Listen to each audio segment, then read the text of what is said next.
नमस्ते। Solid facts से हेमंत अत्री में आप सबका स्वागत। जैसा आप देख रहे हैं हेमंत सर हमारे साथ मौजूद हैं, बहुत स्वागत है सर।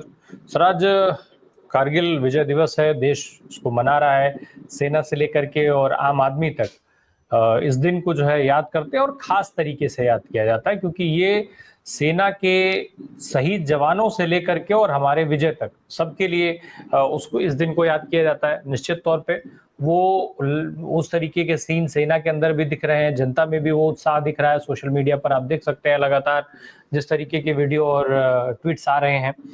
हमारे देश के प्रधानमंत्री ने भी देशवासियों को इसके लिए बधाई दी है। एक तरफ देश में संसद का जो है मानसून सत्र चल रहा है। मानसून सत्र में पहलगाम में हमारे जो लोग मारे गए उनको लेकर के चर्चाएं होनी थी। सीज फायर का सच सामने आना था। ऑपरेशन सिंदूर पर हमने क्या खोया क्या पाया वो सच सामने आना था। और जब ये सारी चीजें चलती तो पुलवामा का भी जिक्र आता जिसमें हमारे जो है वो निर्दोष सैनिक किस तरीके से उनकी जान ले ली गई थी वो सबको पता है, जिसके पीछे जिसके कारण आज तक नहीं पता चले कि आखिर ये इस घटना को अंजाम कैसे दिया गया। सतपाल मलिक ने बहुत सारे खुलासे किए लेकिन सरकार उस पर चुप रही, आज भी चुप है। वैसे ही पहलगाम में मारे गए नागरिकों पर चुप है। एक तरफ कारगिल का विजय उत्सव और दूसरी तरफ ये सारे सवाल। इन चीजों को देखा जाए तो क्या माने, सरकार हर उस स्थिति को सिर्फ अपने लिए इस्तेमाल करती हुई दिख रही है। जो मोदी जी ये ट्वीट कर सकते हैं कारगिल विजय दिवस पर जो है वो शुभकामनाएं दे सकते हैं देश को, क्या वही मोदी जी ट्रंप के दावों का विरोध नहीं कर सकते हैं उसी ट्वीट पे? क्या वही मोदी जी जो तमाम सवाल उठाए जा रहे थे कि आखिर ये पहलगाम की घटना हुई कैसे, कौन इसके लिए जिम्मेदार है, उस पर एक ट्वीट नहीं कर सकते थे? दोनों चीजें, एक तरफ कारगिल का विजय दिवस निश्चित तौर पे सबके लिए गर्व का विषय है और उसके साथ मैं ये सवाल आपसे कर रहा हूं। प्रकाश जी नमस्कार, आपको और सारे दर्शक साथियों को भी। देखिए, सबसे पहले तो जो कारगिल के दौरान जो कुछ हुआ 84 दिनों के अंदर, वो जो 527 जवान और अधिकारी हमारे, मतलब दुनिया में उससे बहादुरी का काम आज तक किसी सेना ने नहीं किया। उन परिस्थितियों में, उन पहाड़ी चोटियों पर, उन बर्फीली चोटियों पर 527 जवान और अधिकारियों ने जान दी और 1363 जवान हमारे घायल हुए।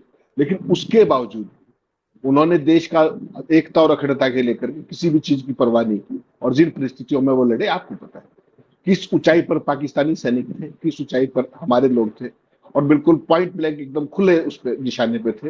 रात रात भर चढ़ाई की और जिस तरीके से तोलोलंग, टाइगर हिल और तमाम दुनिया भर की चीजें उन्होंने जीत करके दिखाई। रामप्रकाश जी देखिए, कुछ चीजें मैं अलग से कहना चाहूंगा based on my experience covering defence for such a long time. और मुझे लगता है कि देश के लोगों को भी कुछ अगर हो सके तो उस दिशा में सोचना चाहिए। और बहुत बार एक नैरेटिव खड़ा किया जाता है, बहुत बार एक परिस्थितियां होती हैं और अपनी नाकामी को, सरकार अपनी नाकामी को छुपाने के लिए सेना के पीछे छिपती है। कारगिल उसका एक आदर्श उदाहरण है, जो देश की सेनाओं ने पराक्रम से सरकार को बचाया। वो कैसे? आपको ध्यान होगा 3 मई को वहां पर घुसपैठ हुई, 3 मई 1999 को। हमारी इंटेलिजेंस एजेंसियां क्या कर रही थी, अटल बिहारी वाजपेयी की सरकार क्या कर रही थी?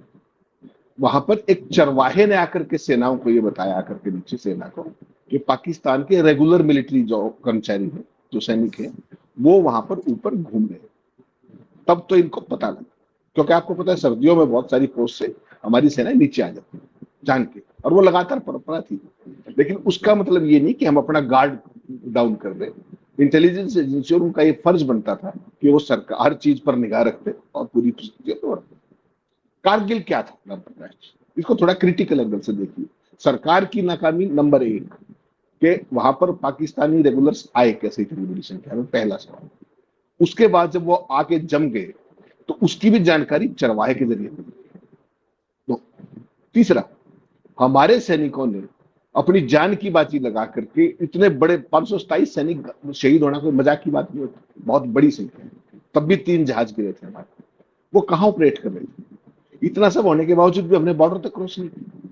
हमारी वायुसेना अपने ही एरिया के अंदर, पहाड़ी क्षेत्रों के अंदर, दुर्गम, द्रास, कारगिल और ये सारा एरिया, यहाँ पर आपको पता है बमबारी करी थी अपने एरिया के अंदर। ये कैसे हुआ? इतनी बड़ी खुफिया नाकामी को अटल बिहारी वाजपेयी की सरकार ने केवल सेनाओं के शौर्य के पीछे छिपके अपनी जान बचाई कि नहीं बचाई? कोई और देश होता रक्षा मंत्री के साथ क्या बनती? जॉर्ज फर्नांडिस थे उस समय, उसकी नौकरी जाती कि नहीं जाती? जो इंटेलिजेंस एजेंसीज की जो फेलियर था, उसके लिए अकाउंटेबिलिटी फिक्स होती कि नहीं होती? आपके घर के अंदर बदमाश आके घुसे और बदमाशों को हमने निकाल दिया। हकीकत तो यही थी, पाकिस्तान की सेना ने यही सब किया था। सेना के पराक्रम के पीछे सरकार ने अपनी नाकामी छुपाई कि नहीं? कोई भी और देश होता तो सरकार की जवाबदेही होती, यहाँ उल्टा हुआ। सैनिकों के शहादत की आड़ में राजनीति की चाशनी चलाई गई और सरकार रिपीट हुई। ये है राष्ट्रवाद। सवाल ये था कि सरकार की जवाबदेही तय, और हुआ क्या? सरकार ने उस आपदा में अवसर, जो इनकी पुरानी परंपरा है, उसी का निर्वहन करते हुए पूरे देश में एक राष्ट्रवाद की लहर और उसकी आड़ में दोबारा चुनाव और उसके बाद सत्ता में वापसी। आपने कभी कांग्रेस पार्टी को 1971 की लड़ाई के नाम पर कभी वोट मांगते देखा है क्या? 1971 की एक ऐसी लड़ाई है जिसमें अमेरिका ने जिस तरीके का रोल करने की कोशिश की, 7th फ्लीट भेज देंगे, निक्सन ने जो हरकत की, उसके बावजूद इंदिरा गांधी ने क्या किया? सवाल, इंदिरा गांधी ने तो सीज फायर नहीं किया ना। इंदिरा गांधी ने समकालीन इतिहास के अंदर दुनिया का भूगोल बदल के दिखाया और एक इंडिपेंडेंट राष्ट्र बना दिया। और ऋषिकांत दुबे 3 दिन पहले क्या कह रहे थे, आपको ध्यान है कि इंदिरा गांधी ने गलत किया बांग्लादेश बना दिया। ये है राष्ट्रवाद की। सेना जो अपना काम करती है, सेना का काम एक प्रोफेशनल फोर्स के नाते सरकार की हिदायत के अनुसार एडवर्सरी के आमने सामने लेकर के डिजायर्ड रिजल्ट्स, जो डिजायर्ड उनको काम दिया जाता है, उसको करने का। सेना के पीछे राजनीति करने का जो ये सिलसिला है, ये 1999 में आपने देखा 84 दिन तक चला, हमारी सीमा के अंदर चला, हमारी सीमा के अंदर। अब जो काम हुआ, आपने ऑपरेशन सिंदूर पे आता हूँ, ऑपरेशन सिंदूर में क्या हुआ? पहले दिन जैसे ही 7 तारीख को 7 मई को हमने अटैक किए, नो पॉइंटेड प्रेसिडेंट स्ट्राइक की, टेररिस्ट अटैक के ऊपर। पाकिस्तान ने क्या किया? एकदम डिफेंसिव से ऑफेंसिव पे आ गया और हमारी जो एयर स्पेस है उसके अंदर हमारे जहाज गिरा दिए। कैप्टन शिव कुमार ने क्या बताया इंडोनेशिया के अंदर कि साहब, हमारी पॉलिटिकल लीडरशिप ने कहा था कि पाकिस्तान की डिफेंस एस्टेब्लिशमेंट और जितने भी एयर डिफेंसेस हैं उन पर अटैक नहीं करना। ये बात उन्होंने कही कि नहीं की? और उसके बाद सीडीएस साहब ने क्या कहा सिंगापुर के अंदर? उन्होंने कहा कि हमारी टैक्टिक्स में गलती हुई, हमने उसको इम्प्रोवाइज किया और तीसरे चौथे दिन यानी कि 10 तारीख को हमने फुल फोर्स के साथ अटैक किया, ब्रह्मोस और तमाम चीजें पाकिस्तान के तमाम एयर बेसिस किया कि नहीं किया? पहले ही दिन हमारा जो जहाजों का नुकसान हुआ, सरकार ने आज तक उसका जवाब नहीं दिया। क्या ये चीज छुपाने की है? तो आपको ध्यान होगा, रशिया के ऊपर अभी यूक्रेन में आप यूएवी के जरिए, ड्रोन्स के जरिए इतने बड़े बेस के ऊपर रशिया के कई जहाज उड़ा दिए, top of the line fighters. उन्होंने मना किया क्या? बाकी से सवाल पूछने वाले को देशद्रोही बताया गया। यहां आप अपनी नाकाम, ये सारे सवाल किसने पूछे? राम प्रकाश जी, सवाल ये, विपक्ष तो बहुत बाद में आए। सबसे पहले सीडीएस साहब ने कहा कि हमारी टैक्टिक्स में गलती थी। उसके बाद ये बातें तो देश सुन चुका है, समझ चुका है। सर, इसके पीछे की जरा एक चीज मुझे बताइए। आज मोदी जी ने ट्वीट किया है देश को कारगिल दिवस पर बधाई देने के लिए, जैसा मैंने शुरू में जिक्र किया था।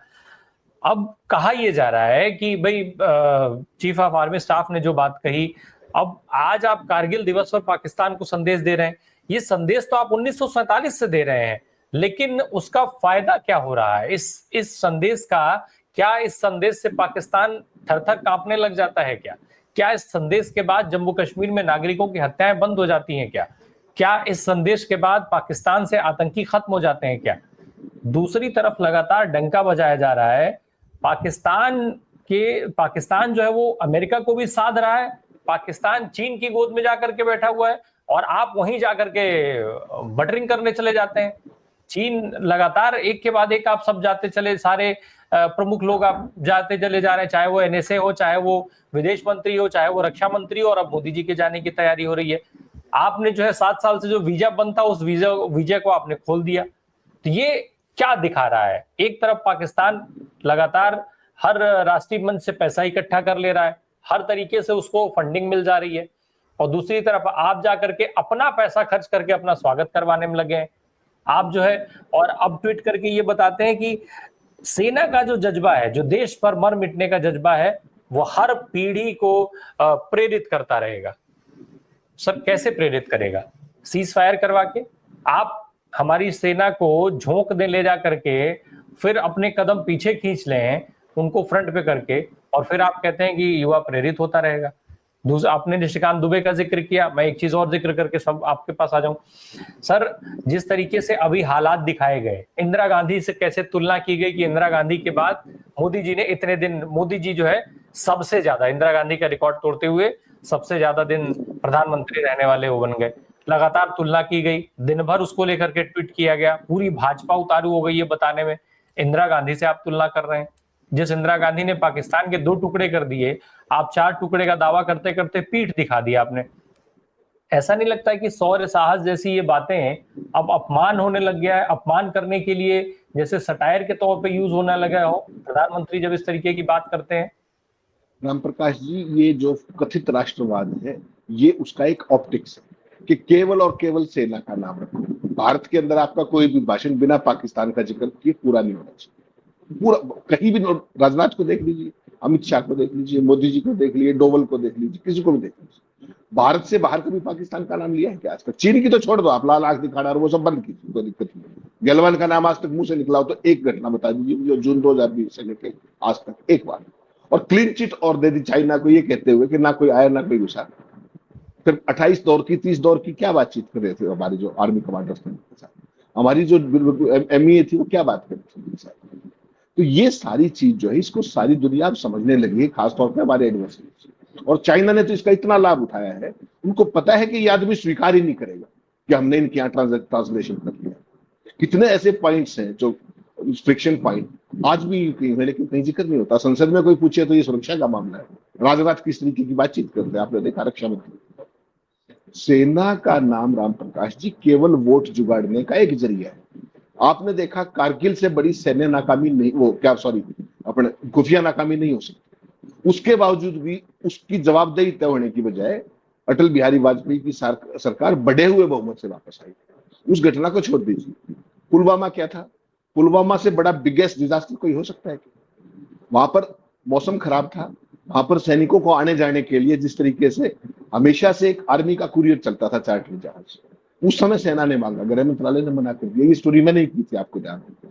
उसके बावजूद उनको बाई रोड भेजा गया और केवल उसी गाड़ी को हिट किया गया आतंकवादियों के द्वारा जो बुलेट प्रूफ नहीं थी पूरे काफिले के। वो खुफिया डिजास्टर था नहीं। हमारे सारे के सारे जो सिक्योरिटी के प्रोटोकॉल्स हैं वो क्यों नहीं फॉलो किए गए थे वहां? वो गाड़ी हमारे कॉन्वॉय में सीआरपीएफ में कैसे घुस गई? कोई जवाब आया उसका आज तक? जो एसओपीज वायलेट हुए उसके लिए जवाबदेही किसकी थी? जवाबदेही छोड़िए, 2019 की इस घटना के बाद मोदी जी का बहुमत बढ़ गया है, आया कि नहीं आया? उससे पहले अटल जी के साथ भी है। तो सेना का शौर्य, सेना का बलिदान, सेना की सारी चीजें वो किसी की राजनीति को सूट करती। सेना का नाम लेते रहो, अपनी नाकामियां छुपाते रहो।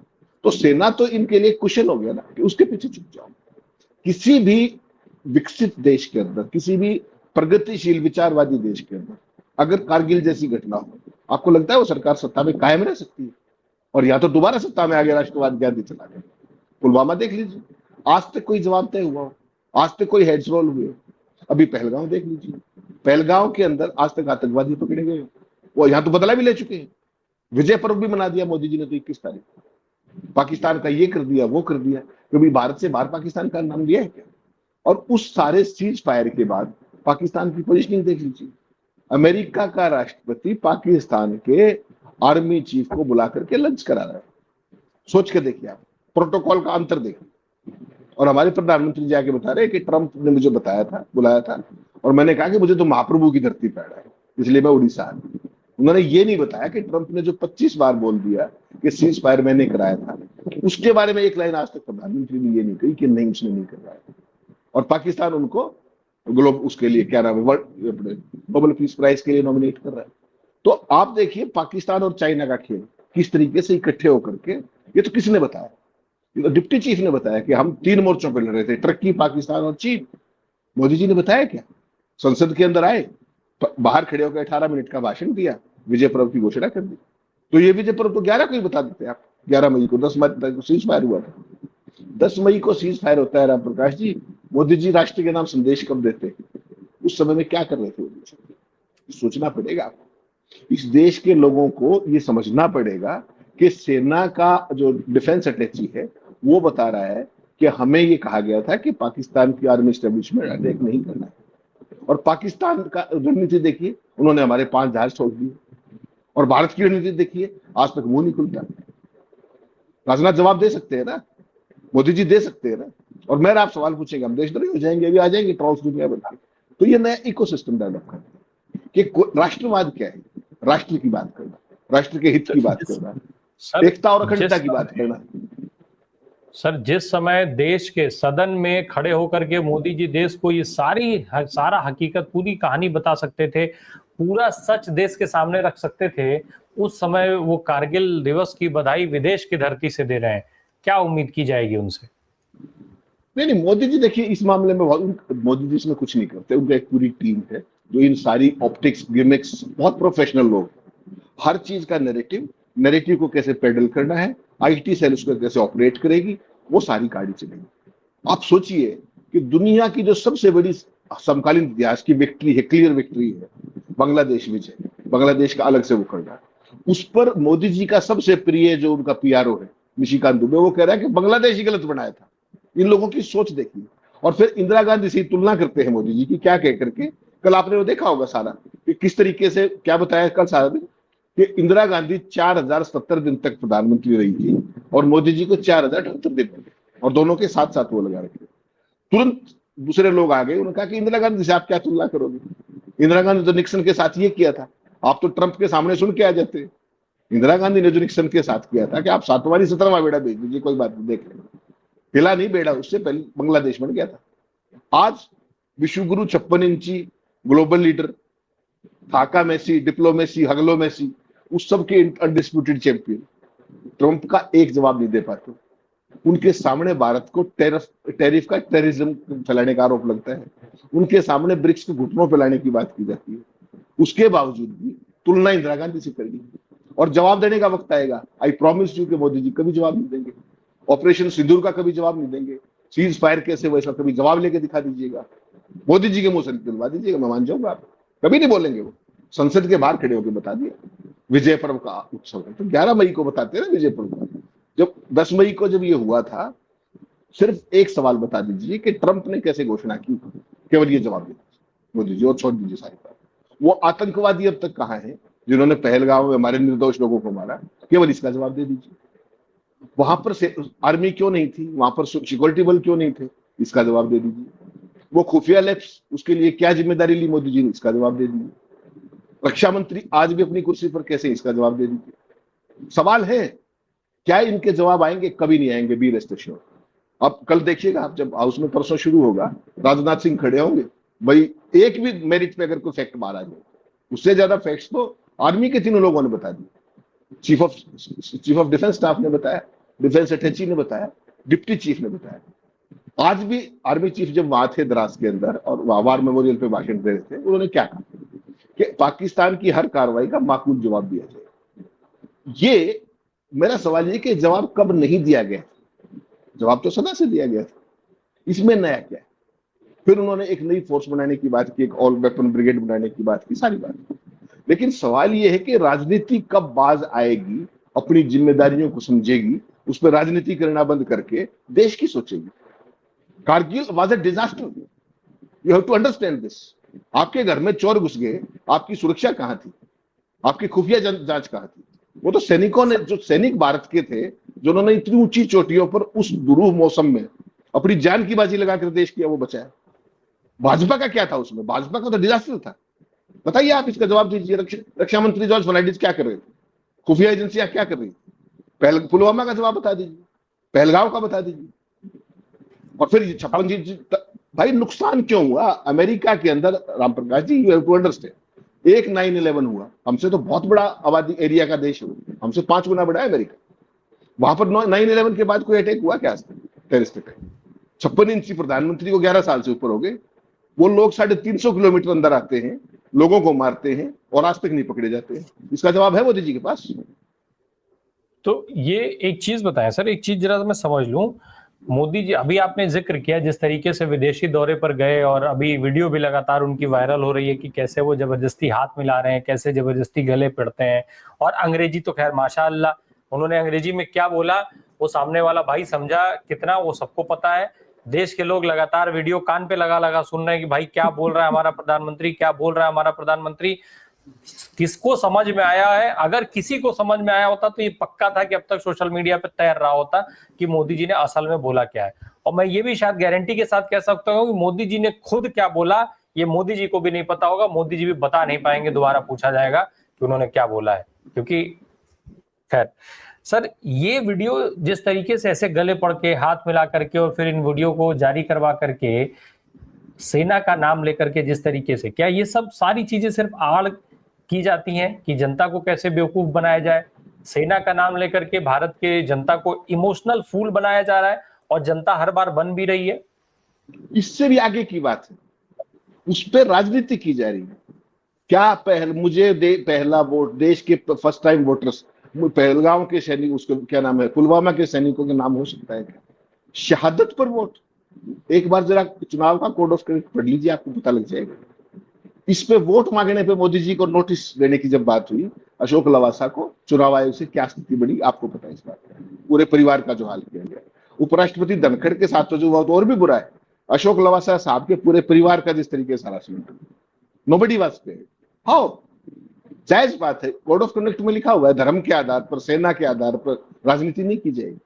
मुझे एक बात बता दीजिए, आज तक सेना के नाम पर इन्होंने क्या क्या नहीं किया, और सेना का भला क्या कर दिया, एक दिन वो भी बैठ के बता दें जरा मोदी जी कि सेनाओं के लिए इन्होंने क्या क्या कर दिया। समस्या राम प्रकाश जी ये नहीं है, समस्या क्या है कि एक आड़ लेनी है राष्ट्रवाद की लहर फैलाने की चैंपियन। राष्ट्रवाद में इनका योगदान आजादी से पहले क्या था, आजादी के बाद क्या है, सारी दुनिया को पता है। They were always on the wrong side of the spectrum. कभी इनके मुंह से अंग्रेजों के खिलाफ कोई एक शब्द सुना है आपने? कभी, मैं अकेले मोदी की बात नहीं कर रहा, पूरी बीजेपी और पूरे आरएसएस, अंग्रेज हम पे शासन करते थे ना, हमें लूट के ले गए, हमारा शोषण किया साल सदियों तक। क्या उनके खिलाफ आज तक किसी बीजेपी आरएसएस के आदमी ने कभी कुछ कहा हो? जो जिन्होंने आजादी दिलाई, नेहरू और तमाम लोग के टारगेट पे सरदार पटेल को अपना बना लिया, वो व्यक्ति जिसने आरएसएस को बैन कराया। तो सुविधा का है सिस्टम सारे का सारा। सवाल यहां पर आके खत्म नहीं होता, सवाल यह है कि सेना ही क्यों? क्योंकि सेना से देश की भावुकता जुड़ी, उसके नाम पर वोट ढूंढने की फैक्ट्री लगा दी है हर चीज में सेना। सवाल कुछ, अब मुझे ये बता दीजिए कि भारतीय एयर स्पेस के अंदर 5 एयरक्राफ्ट गिर गए हमारे, बताते हैं क्यों गिरे वो? कभी भी जब एयरफोर्स अटैक करती है तो सबसे पहले जो पोटेंशियल जो थ्रेट्स हैं उनको न्यूट्रलाइज करती है। किसने कहा ये? जो ये कहा उन्होंने डिफेंस अटैची ने कि पॉलिटिकल लीडरशिप ने हमें मना किया था। यही मना कारगिल में किया था, अगर आपको याद हो। क्या कहा था कि बॉर्डर क्रॉस नहीं कर रहा है, सारे का सारा एक्शन हमारे घर में हो रहा है, हमारे घर में डकैत घुसे हुए। किसके कारण? सरकार की नाकामी के कारण। वाजपेयी जी लाहौर में बस लेके घूम रहे थे, यहाँ पे मुशर्रफ आतंकवादी भेज रहे थे।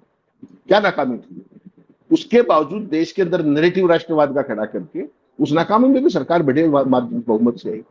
तो देश की भावनाओं को दुहना, ये जो चीज है ना, ये इनका सदा से एक शगल रहा है। कोई और सरकार होती, कोई और देश होता, वो सरकार चुनाव में उतरते टाइम सोचती 4 बार। पुलवामा में यही इन्होंने किया। पहलगांव को देख करके देखिए, ऑपरेशन मेरे सिंदूर, मेरी गर्म सिंदूर मेरी रगों में दौड़ रहा है, पाकिस्तान की गोली का बदला गोला दे रही। 7 तारीख को राम प्रकाश जी ऑपरेशन शुरू हुआ, पहले ही दिन हमारे एयरक्राफ्ट लूज हुए, 8 और 9 को हमारे जहाज उड़े नहीं।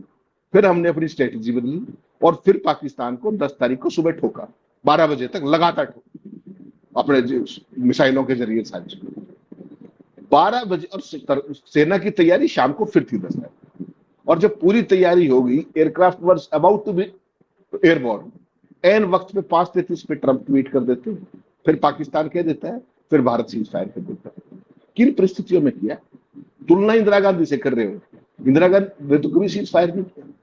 आपने किन परिस्थितियों में क्यों किया? देश को तो जवाब चाहिए। आपको ध्यान होगा, डिफेंस और foreign ministry of external affairs के सेक्रेटरी आए थे विक्रम मिश्री, उन्होंने डेड लाइन में कहा कि cease fire is in fact. How? Why? किसने करवाया? क्या परिस्थितियां थी? ट्रंप कैसे चैलेंज कर रहे कि मैंने कराया? ट्रेड के नाम पर चैलेंज कर रहे। ये सोचना पड़ेगा आपको, और आप आज तक उसका जवाब नहीं दे पाए। कभी फॉरेन सेक्रेटरी का वीडियो जारी कराते हैं, सवालों के जवाब नहीं देते। रक्षा मंत्री क्या कहते हैं, अब तो पीओके हमारे पास खुद चल करके आएगा। पहले तो बड़े शूरवीर थे आप, संसद में खड़ा होके एक सरदार पटेल क्या कह रहा था, याद है आपको, अक्सर ही चीन की भी बात करेगा और मुंह से चीन ही निकलता, चीन में लाइन लगा के खड़े, जैसा आपने कहा। कौन सा ऐसा व्यक्ति है आज की तारीख में जो मोदी जी का टॉप एड नहीं गया वहां पर? अडानी से लेकर के, आपके डोवल से लेकर के, जयशंकर से लेकर के, राजनाथ से लेकर के, और अब मोदी जी जाने की तैयारी में। वो चीन जिसने पाकिस्तान को रियल टाइम फीड दिया। आपके किसी देश के एक आदमी का नाम बताइए मुझे जिसने चीन के बारे में कुछ कहा। केवल डिप्टी चीफ ने ये बताया सेना के कि दे वर टुगेदर, उन्होंने सारा लाइव पिक्चर बताया। और बीजेपी और वो राष्ट्रवाद की बात करते हैं, चीन का नाम मुंह से नहीं निकलता है। वर्ल्ड लीडर की बात करते हो। आपने कहा मोदी जी के वीडियो, मोदी जी के इस वीडियो से नहीं। पहली बात तो आपको बता दूं कि इस पे समय खराब मत किया कीजिए कि मोदी जी के वीडियो को आप समझने की कोशिश करें, वो खुद नहीं समझ सकते, औरों की छोड़ दीजिए वो क्या बोलते हैं। और इसलिए नई टेक्नोलॉजी आई। आपको पता है मोदी जी बहुत बड़ी टेक्नोलॉजी के इनोवेटर। जैसे नाली से गैस बनाई थी उन्होंने, जैसे बादलों में रडार नहीं पकड़ पाया था हमारे जहाजों को, एग्जैक्टली वैसे ही मोदी जी ने क्या किया है कि एक नई टेक्नोलॉजी बनवा दी कि उसमें जो इंडियन एजेंसीज उनके जरिए जो भी वीडियो क्लिप्स आएंगे उसमें आवाज नहीं होगी, केवल जब भी होगी ठाके होंगे, किस बात के असर उसकी आवाज नहीं पता लगेगा। और भक्तों को क्या लगेगा कि यार मोदी जी तो कमाल ही किए पड़े। और हकीकत जो आज वीडियो आई उसमें देखा हाथ भी जबरदस्ती कैसे मिल रहा है, क्या बोल रहे हैं आप कभी नहीं पकड़ पाएंगे। आपको ध्यान होगा ना वो जो अभी फ्रांस के राष्ट्रपति के साथ G7 में हुआ था, ओहो you are active on Twitter. तो पूरी दुनिया में मजाक उड़ रहा है प्रकाश जी। भारत के नेता पूरी दुनिया में आज से नहीं 47 से जा रहे हैं। कहा जाते थे यूनिवर्सिटीज के अंदर लेक्चर देने के लिए, सवाल जवाब करने के लिए, वहां पर रिसर्च के इंस्टीट्यूशंस में जाते थे, हाई एंड टेक्नोलॉजीज के नासा में जाते थे। आजकल चाय पीने जा रहे हो आप। What nonsense you are creating है। बिल्कुल। भारत को सपेरों के देश से अंतरिक्ष का देश बनाया था। आप वहां चाय पीते फिर रहे हो, एक चाय वाला दूसरे चाय वाला। ये प्रधानमंत्री के साथ होता है। आपकी वोट चल गई, खत्म कीजिए उसको। मनमोहन सिंह नरेंद्र मोदी से कहीं ज्यादा गरीब बैकग्राउंड से आते थे। कभी उनके मुंह से शब्द सुना आपने कि मेरी गरीबी? उन्होंने कभी मेंशन नहीं किया। मुझे उन्होंने पर्सनली बताया कि I belong to such a humble background, उसमें पढ़ता था मैं स्ट्रीट लाइट में, but he never mention it. Otherwise मुझे भी कहा कि लिखिएगा मत। और ये मेरी माँ कपड़े करती थी, मेरी माँ ये करती थी, मेरी माँ वो करती थी। आप देखिए ब्रिटिश प्राइम मिनिस्टर खड़ा है और वहां क्या बात चल रही है, एक चाय वाला दूसरा चाय वाला। सुना आप? What is this? सपेरों के देश से वहां तक पहुंचे थे। आप अपना पर्सनल नैरेटिव बाहर जाके क्यों देश का जुलूस निकाल रहे? सर, अपने देश में जो कहावत चलती है कि इतिहास खुद को दोहराता है, शायद इसी तरीके की घटनाएं जो है वो उस कहावत को सही साबित करती होंगी। जिस तरीके से अभी आप जिक्र कर रहे हैं कि सपेरों से लेकर के स्पेस तक, तो अब वापस देश को चाय वाला बनाने की कोशिश, कवायद चलती हुई दिख रही है। ये मैंने जिक्र किया था कि बार बार जब भी मोदी जी जाते हैं तो उनको हर बार चाय का स्टॉल क्यों दिखाया जाता है दुनिया के अंदर, और उसको देख के वो गौरवान्वित होते हैं। लेकिन क्या देश के लोगों को भी उससे उतना ही गौरवान्वित होना चाहिए? खैर, आज विषय हमारा जो था वो कारगिल दिवस पर जरूर था। देश उसको उस पर गर्व है, अपनी सेना पर देश को भरोसा है, देश हमेशा उस पर गर्व करता रहा है। लेकिन उसकी आड़ में जिस तरीके की सियासत हो रही है और जिस तरीके के कुकृत्यों को सेना के पीछे छुपाने की कोशिश हो रही है और राजनीति कैसे चमकाई जा रही है, ये समझना भी देश के लिए शायद जरूरी था। इसीलिए इस पर आपसे बातचीत हुई। बहुत बहुत धन्यवाद हेमंत सर हमसे बात करने के लिए। Thank you so much.